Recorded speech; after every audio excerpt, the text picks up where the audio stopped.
দীর্ঘদিন ধরেই হাঁপানিজনিত শ্বাসকষ্ট ও ব্রঙ্কাইটিসে ভুগছিলেন ক্যাথলিক খ্রিস্টানদের সর্বোচ্চ ধর্মগুরু পোপ ফ্রান্সিস।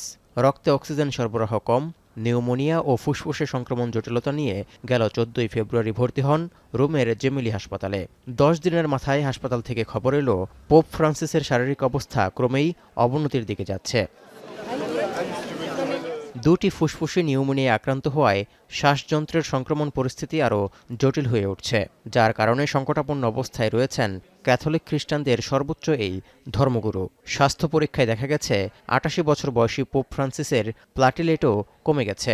শনিবার ভ্যাটিকানের দেয়া এসব খবরে বিশ্বের ক্যাথলিক খ্রিস্ট সম্প্রদায় তার সুস্থতা কামনায় প্রার্থনা করছেন।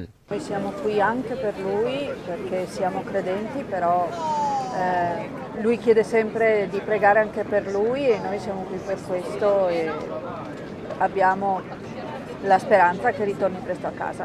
La polmonite verrà curata senz'altro e si riprenderà, ha forza e energia per ritornare al suo lavoro.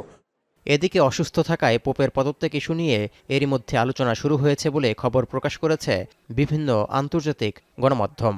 এর আগে ফ্রান্সিসের পূর্বসূরি পোপ ষোড়শ বেনেডিক্টো অসুস্থতাজনিত কারণে 2013 সালে পদত্যাগ করেছিলেন।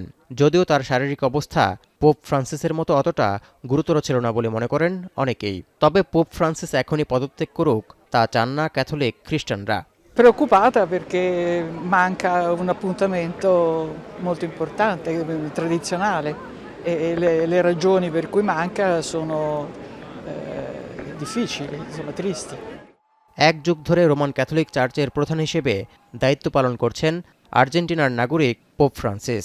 গেল সপ্তাহে নিজেই সতর্ক করে দিয়েছিলেন এ যাত্রায় তার বাঁচার সম্ভাবনা কম। এরপরই তার শেষকৃত্যের মহড়ার জন্য প্রস্তুতি শুরুর কথা জানায় ভ্যাটিকান। তৌহিদুর রহমান, এখন বিশ্ব।